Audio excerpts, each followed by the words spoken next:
Пред 45 години доктор Чарлс Стенли имаше визија да го однесе евангелието на Исус надвор од зидовите на неговата домашна црква.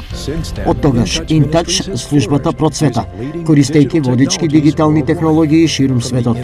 Од интернет до социјалните медиуми и стриминг, продолжуваме да го споделуваме евангелието што е можно побрзо, јасно и незапирливо. Еден клик. InTouch службите одбележуваат 45 години од Божјата верност.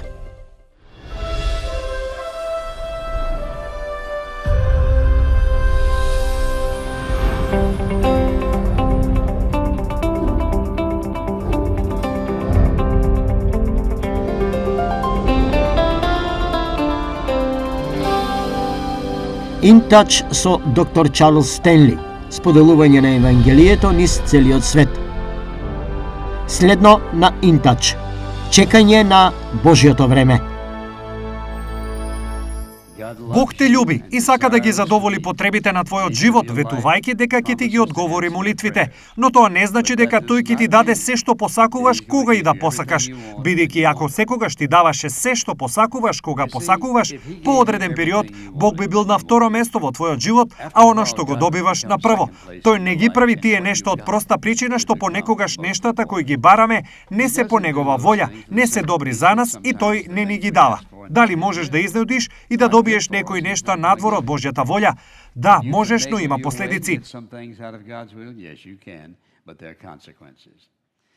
Понекогаш не е дека тој не сака ти да го имаш она кое го посакуваш, но работата е во тоа што времето не е правилно. Бог знае кога јас и ти сме подготвени за одреден благослов кој го посакуваме со цело срце. Можеби е сред негова волја за нашиот живот, но дали е правото време? Времето му е многу важно на Бог.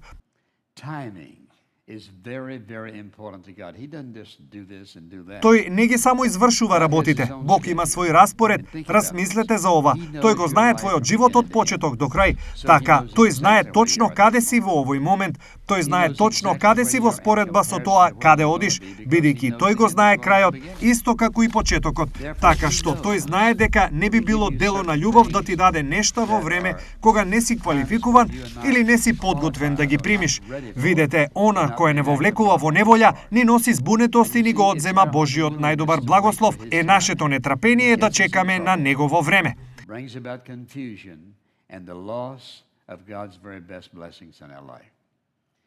Има еден моќен стих од словото во Исаија, 26 глава, доколку свртите таму. Моќно слово кое е поврзано со она кое сакаме да го дискутираме, а тоа е чекање на Божјото време. Многу важен принцип во зборот Божи. 64 глава на Исаија. Се надевам дека ќе свртите таму и дека ќе го подвлечете ова. Или како да ја бележите нашата Библија. Некој вели, па дали треба да забележувам во Библијата? Апсолутно, бележи ја добро. Всушност, Библијата која е добро бележена, веројатно е добар индикатор дека нечи живот не е расипан.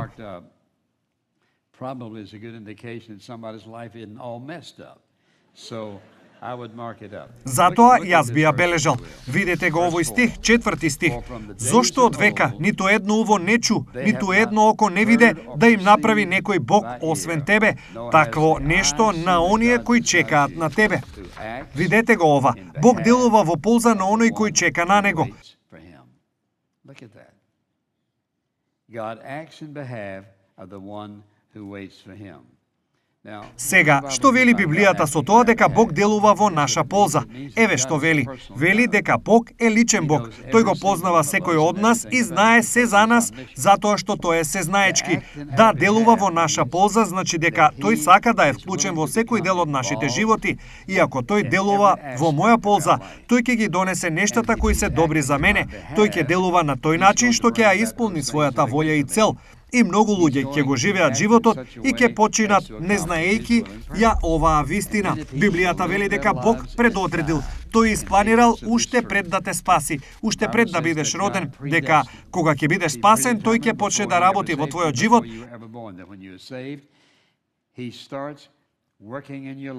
За да те направи сличен на својот син, тој вели дека предодредил да бидеме прилагодени во сликата на неговиот син Исус.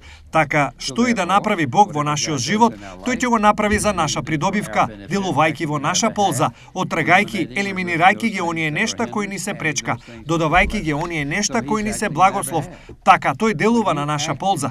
Кога ти делуваш во полза на твоите деца, ти делуваш за нивно добро. Кога Бог делува во наша полза, тој делува за наше добро. Тој не ни одзема нешта за да биде груб татко. Не, тој дава и зема во согласно со неговата совршена волја и план за нашите животи.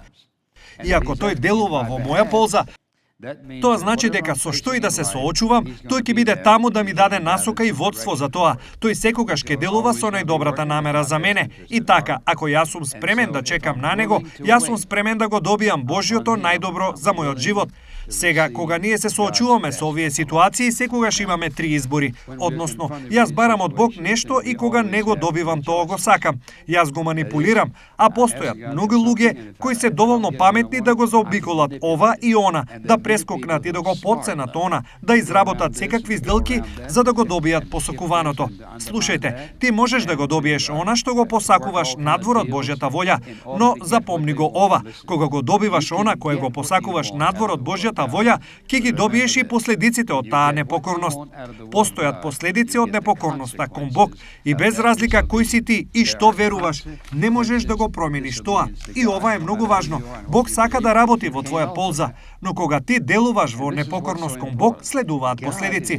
И што прави тој? Тој не само што сака да ти го даде најдоброто, тој не сака ти да страдаш од последиците кога тоа воопшто не е потребно. Но јас сум соочен со три избори. Кога тој ми покажува што да правам, јас можам да ги манипулирам околностите и да продолжам напред и да го добијам она што го сакам. Со други зборови, денес не е Божја волја некои луѓе да имаат многу нешта кои тие ги купуваат. Тоа не е Божја волја. Но знаеш што? Извади ја картичката. Боже, што со ова? Па можеш да имаш кредитна картичка за ова и она. Можеш да купиш скап автомобил. Со други зборови, можеш да купуваш и купуваш со својата кредитна картичка. Но што се случува? Доаѓа ден на исплаќање. Она кое сакам да го видите е ова. Бог не сака, слушајте, тој не сака ти да бидеш во духовен долг. Тој сака ти да бидеш слободен. Тој сака да ти го обезбеди она кое ти е потребно. Тој сака да ти го обезбеди потребното емоционално, духовно и физички, како што е според неговата волја и цел. Но ако го игнорираш и само го правиш она кое го сакаш, кога сакаш, да ти кажам нешто, постојат последици, неизбежни последици. И второто нешто кое можеш да го направиш кога доаѓаш до ваква ситуација, можеш да речеш, па знаеш, Бог не ми ја одговори молитвата, затоа заборави. Јас се откажувам и си заминувам. Ајде да се вратиме на работата за момент. Ти си се молел за одредена работа и си молел и не се случило она кое си го очекувал. Едноставно си се откажал од молитвата. Знаеш што? Јас се молев и Бог не ми ја услиша молитвата. Заборави. Ти можеш да си заминеш од некоја можност затоа што не пристигнал кога си ја посакувал. Слушајте, она што го откри во животот за некој од најдобрите нешта во животот, јас сум морал најдолго да чекам. И така, ти треба да одлучиш колкава вредност ставам на ова. Ако јас сум тип на личност кој мора да биде по моје токму сега, тогаш ќе минувам низ животот, не добивајќи го Божјото најдобро. Не сакаш да паднеш во таква категорија. И третиот одговор е можноста да чекам и да гледам како Бог работи во моја полза. Ова треба да го запишете. Чекај и гледај како Бог работи. Гледај што прави тој. Гледај како ги менува ситуациите и околностите. Сите сме биле во ситуации кога си мислиме, Боже, што ли ќе направиш сега? Дај му малку време. Бог знае точно што прави. Слушајте, тој не си ја чеша главата, обидувајќи се да свати што си направил и како да те извади од тоа. Не, Бог знае точно како си дошол до таму и зошто си дошол таму. Тој знае како да ја промени секоја околност во тојот живот, но јас треба да му дозволам да го направи тоа на негов начин, а не да ги манипулирам околностите за да добијам на начин на кој јас сакам. Така, постави си го прашањето кога и да си во животот и што и да се случува. Дали ти си го изманипулирал својот влез во таа ситуација? Нема да имаш сигурност ако си го направил тоа. Или си го прашал Бог да ти ја даде таа позиција или привилегија, или што и да ти дал во животот. И ти му благодариш за она кој го направил. Така можеш да се чувствуваш навистина сигурен за тоа. Сега, постојат услови за чекањето на Бог кои не ни се допаѓаат. Ние сакаме сега, моментална генерација. Ако размислите за тоа, понекогаш мислам дека ако нештата забрзаат уште повеќе, јас не би можел да ги поднесам. Со други зборови, ако се е вака, само вака, нема време да направам нешто, туку само ајде. Тоа не е начинот на кој се живее побожен живот. И така, што е потребно? Најпрво од се, јас треба да му верувам. Ако јас не му верувам нему, јас нема да му се покорувам. Ние ја пееме песната "Верувај и покори се". Нема друг начин да се биде среќен во Исус без да му веруваш и да му се покориш. Ние го пееме тоа со години и години, а сепак малку луѓе го веруваат. Па ако јас го сакам Божјото најдобро и сакам тој да работи во моја полза, тогаш треба да му верувам. Тој не вели дека секогаш ќе разбирам, тој не вели дека секогаш ќе ми се допаѓа, тој не вели па да, тебе ќе се допаѓа вака. Не, ако јас сакам тој да ме благослови со неговото најдобро, јас треба да му верувам на него, да го изврши тоа на негов начин. Јас треба да му верувам кога тој ќе рече не, и да му верувам кога ќе рече да. И да му верувам затоа што тој ме познава и ме љуби апсолутно совршено, како што те љуби и тебе совршено, безусловно, дека тој ќе го направи само она кое е исправно. Ти велиш, па да, но ти не знаеш ни што се минував, ти не знаеш ни што јас минав. Можам да ти кажам, пријателе, точно што зборуваме затоа што јас знам точно како Бог делува на дното од бурето, исто како и на врвот. И знаете што имам откриено? Тој е истиот неверојатен Бог, без разлика каде и да си и што и да ти се случува во животот.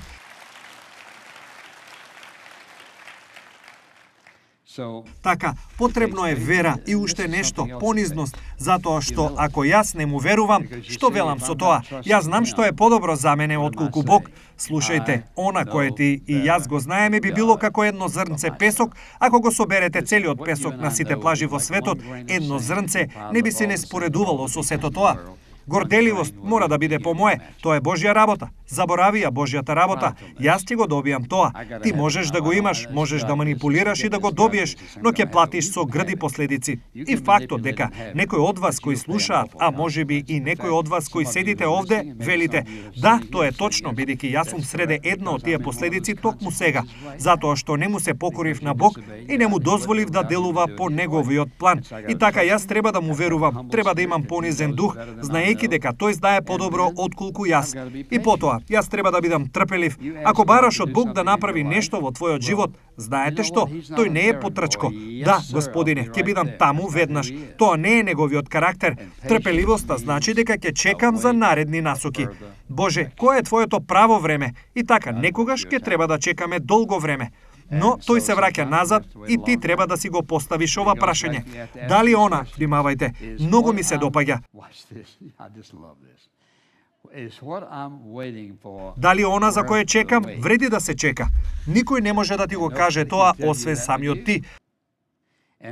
Кога ставаш голема вредност врз онаш кое го чекаш, можеш да чекаш и чекаш и чекаш, знаејќи дека твојот татко, кој те сака безусловно, ќе го снабди тоа во негово време, во своето право време, точно она кое го има замислено за тебе. Затоа биди трпелив, а ако не си, ќе бидеш во неволја. Потоа, секако потребна е храброст да се чека на Бог. Сега слушајте, храброст. На кој начин? Треба да имаш храброст да одбиеш три нешта. Да одбиеш, да одиш пред Божиот распоред, плашејќи се и слушајќи ги другите луѓе. Не треба да се плашиш. Слушајте, кога чекориш во Божјата волја за твојот живот, не треба да се плашиш од ништо. Бидејќи суверениот Бог на овој универзум е твој заштитник и секој кој ти штети треба да се справува со Бог. И Бог знае како да ги штити своите деца и како да ги брани од се со кое се соочуваат во животот.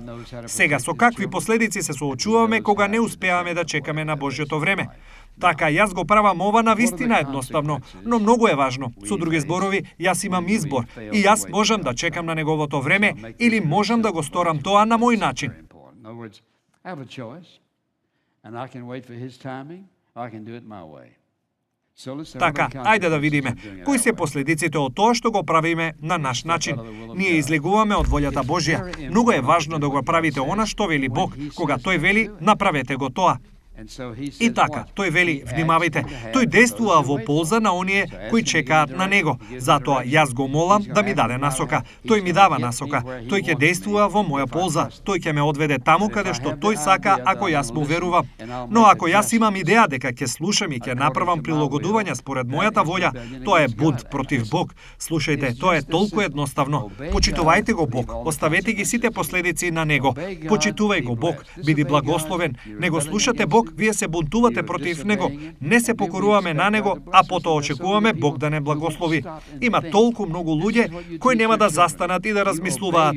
Ова е она што ги учиме вашите деца. Слушај го татко ти, слушај ја мајка ти. Ако не ги слушаш татко ти и мајка ти, тогаш има последици. Точка. Не те почитуваат и што? Ги тепате или што и да направите и на некој начин ги дисциплинирате. Нема да им дозволите да го прават тоа или да го имаат тоа. И така потоа Бог доаѓа и вели: еве што сакам ти да правиш, а ти велиш, па јас мислам дека нема да го сторам тоа. Тогаш тој ве дисциплинира. Каков Бог е ова? Истиот Бог, слушајте, ние велиме дека веруваме во овие вистини, но погледнете како постапуваме. И така, она што се случува е, ние излегуваме од Божјата волја и ја плаќаме цената. Потоа секако, тоа ќе го одложи неговиот благослов. Ние ги одложуваме неговите планови затоа што сакаме да го поправиме тоа на наш начин. Because of decisions that they've made. They want what God promises, but they want to do it their way. Can't do it your way. Сакаме да го направиме тоа на наш начин. Мислам дека има многу луѓе кои имаат потреба поради одлуките што ги донеле. Тие го сакаат она што Бог го ветува, но сакаат да го сторат тоа на свој начин. Не можеш да го направиш тоа на твој начин. Негово е времето. Трето, ние си носиме врз себе си болка и страдање. Мислам дека би можеле да дадеме библиски пример за сите овие, но времето не го дозволува тоа. Но погледнете го Авраам, например, Бог му рекол дека ќе има син. Тоа звучеше прилично добро, но звучеше невозможно. И така, наместо да чека на Бог, тој ја слушаше својата жена. И така, Агара доаѓа на сцена. И што се случува? Збркаа се, затоа што тие не беа подготвени да чекаат. Така, кога размислуваме да си нанесеме болка, на Авраам требаше да му биде жал да го направи тоа. Го расипа неговиот брак. Не можете да чекорите пред Бога. Иако ние можеби, можеме да го оправдаме тоа. Изгледа разумно и изгледа како нешто што треба да се направи, но прашањето е, дали тоа е Божјата волја? За мене ова е толку едноставно, а сепак за некои луѓе тоа е толку сложено. Не знам зошто. Ќе ви кажам на што се сведува. Дали јас сум подготвен да му верувам на Бог или не? Дали сум подготвен да му верувам или не? Ти не можеш да го победиш неговиот план. И јас би рекол дека е чиста глупост да мислиш дека можеш да го решиш сам и да го игнорираш најдоброто од Бог. Потоа има конфузија и се останато што доаѓа. Си мислиш, Боже, зошто ми се случуваат овие работи? Се прашувам колку луѓе го велат тоа. Тие си ги гледаат финансиите. Зошто сум во толкав долг? На Бог не му требаат твоите сметки за да одговори на тоа. Си потрошил премногу, тоа е толку едноставно. Јас мислам дека има многу други работи што тој може да ги каже. Ти си се нашол во неволја поради оваа, онаа и друга причина, затоа што ние не го слушаме. Ако му веруваш на него, прави го тоа на негов начин. Така ние го одложуваме Божјиот најдобар план за нас, а потоа си нанесуваме болка и страдање и ние предизвикуваме болка и страдање на другите луѓе.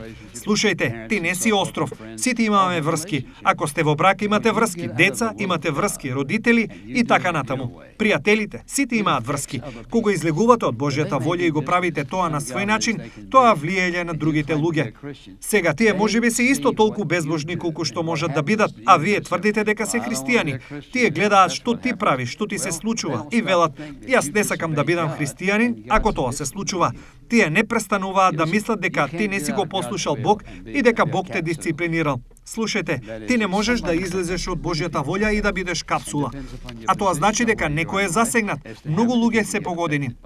И зависи од вашата положба или каде се наоѓате во животот, колку луѓе се засегнати од тоа. Затоа поставете си го прашањето. Дали би го опишал вашиот живот? Живот на послушност не значи дека сте совршени, но желбата на твоето срце да му се покориш на Бог е да се обидеш да го следиш Него и да се обидеш да го слушаш Него. Не донесувате одлуки без да разговарате со Него, затоа едноставно моли ја оваа молитва. Боже, зборувај на моето срце, помогни ми да те слушам и да ја знам вистината. Дали мислите дека Бог нема да одговори на тоа? Да, тој ќе одговори со други зборови. Ако сте изгубени, велите, дали Бог ќе одговори на тоа? Да, и можам да ви кажам што. Тој ќе каже дека живееш во грев и непослушност и јас не можам да те благословам затоа што си бунтовник против мене. И додека не го примите мојот син Исус Христос кој умре на крстот и целосно го плати твојот долг за гревот, додека не го решите тоа прашање за спасение и да ми дозволете да влезам во вашиот живот преку Светиот Дух, тогаш јас имам волја и совршен план за вашиот живот. Додека не сте подготвени да го направите тоа, ништо нема да успее. Тоа е толку едноставно. Дали јас сум подготвен да се покорам на Бог или не сум? Дали јас верувам дека Бог го има најдоброто или не? И така, тоа се тие последици. Сега да предпоставиме дека научивте да чекате на Него. Овде е најдобриот дел. Ќе ви дадам по еден стих од Светото Писмо за секој од овие, затоа што нема време да ви дадам стих за сите тие. Но што можеме ние да очекуваме кога чекаме на Божјото време? Најпрво, Бог ја изрази својата добрина кон нас и мислам, ако сакате свртете во плачот, во минатото за Исаија и Еремија, погледнете во плачот глава 3. Погледнете во овој стих, ќе ви дадам по еден стих за секоја од овие точки овде. Светото Писмо вели, стих 25 од плачот глава 3. Господ е добар со оние кои чекаат на Него, на личноста која го бара. Добро е што тој тивко го чека спасението Господово. Тој вели дека е добро да се чека на Него. Тоа е она што го кажа Бог. Бог вели, сакаш да го знаеш мојот став? Добро е да чекате на мене, бидејќи јас го имам најдоброто за вас. И тогаш се разбира кога ние чекаме на Него, тој ќе одговори на нашите молитви. Псалм 40 уште во првиот стих читаме до овде. Слушајте што вели тој. Ми се допаѓа ова. Psalm 40 reads in the very first verse to here. Listen to what he says. I love this. Јас чекав трпеливо на Господа и тој се приклони кон мене и го слушна мојот плач. Знаете ли што значи тоа? Човечки кажано, тоа значи тој слушаше. Тој се приклони кон мене и го слушна мојот плач. Тој ме изведе од јамата на уништувањето, од нередот што јас го направив, од длабоката тиња. Тој ми ги постави нозете на карпа, правејќи ги моите стапки цврсти. Ми се допаѓа овој дол. Тој ми стави нова песна во устата, пофална песна на мојот Бог. Многумина ќе видат и ќе се плашат и ќе поверуваат во Господа. Many will see and fear and will trust in the Lord. Зошто да не живееме по Божјиот пат? Вели дека тој ставил нова песна. Не кревајте ја раката. На колкубина од вас им треба нова песна во животот ова утро. Гледаш да видиш каде си, што се случува во твојот живот, нешта што се таму, а не треба да бидат таму последиците од кои страдаш. Сакате нова песна, ти сакаш Бог да те стави нова песна во животот. Сакаш Бог да го промени сето тоа. Посветете се да му бидете послушни и гледајте како тој работи.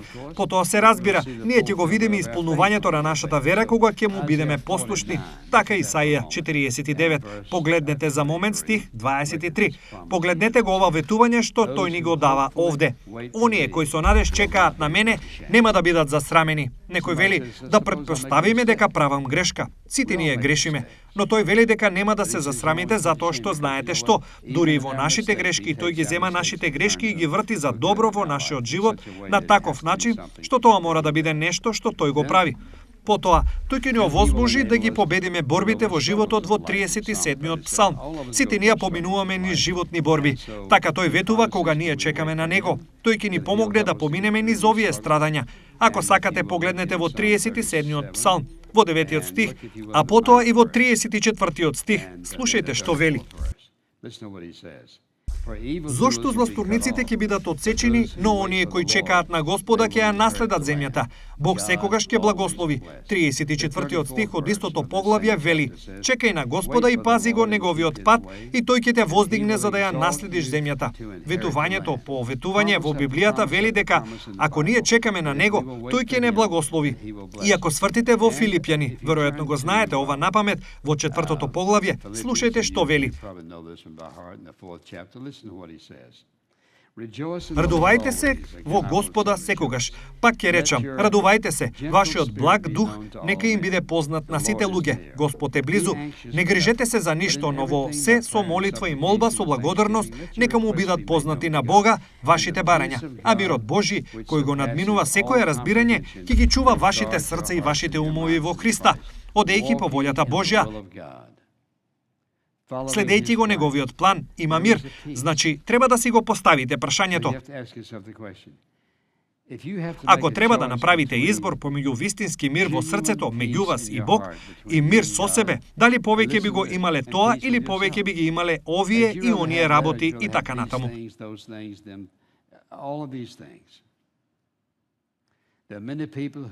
Има многу луѓе кои го добиле сето тоа и се мизерни, веројатно, повеќето луѓе. Повеќето луѓе кои имаат се, тие се мизерни. Знаете ли зошто се мизерни? Па прво, тие работеле толку напорно за да добијат се и сега кога го добиле тоа, се плашат дека ќе го изгубат. Значи, одите од една крајност во друга. Или што да се прави со тоа, или како да се справи.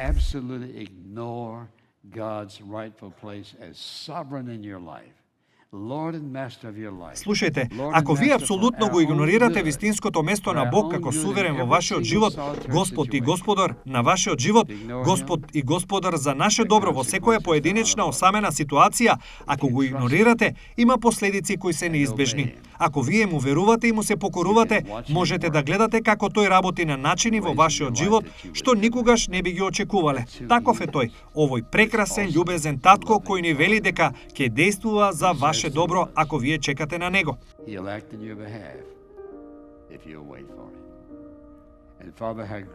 Татко, колку благодарни сме ние за тој едноставен стих, таа мисла каде што ти делуваш во нашата личност, работиш во нашите животи, таа прекрасна мисла. И така јас се молам за секој овде ова утро кој никогаш не поверувал во тебе како свој спасител. Помогни им да ја видат вистината. Дека тие живеат надвор од твојата волја, нема начин за победа, нема начин за власт, нема начин да преживеат со вистинска радост во нивниот живот, а ти си толку спремен да простиш, да исчистиш, да им дадеш нов почеток, колку спремен да ставиш нова песна во срцето на луѓето. Јас се молам, татко, да зборуваш на секој еден од нас. Тоа е мојата молитва во името на Исус. Амин. Ако бевте благословени од денешната програма, ве молам посетете не на intouch.org.